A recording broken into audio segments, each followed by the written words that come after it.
কয়েকদিন আগে আন্দোলনের নামে রাস্তার মধ্যে এক নেতাকে দেখলাম 2টা বাড়ি মারছে পুলিশ। তারপর আবার ছবি দেখলাম যে বিশাল খাওয়া দাওয়ার অ্যারেঞ্জমেন্ট, খাইছে তো খাইছে, ফির বান্ধিও দিছে হাতত করে।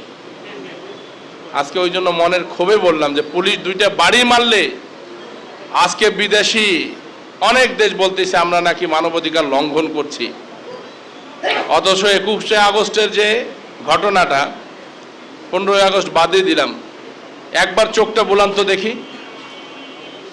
এখন পর্যন্ত খুনিরা যেখানে বসে আছে তাদের বিচারের জন্য সেই দেশগুলো কোনো কথাবার্তা না বলে, তাদেরকে দেশে ফেরত না পাঠিয়ে মানবাধিকারের কথাবার্তা বলছে।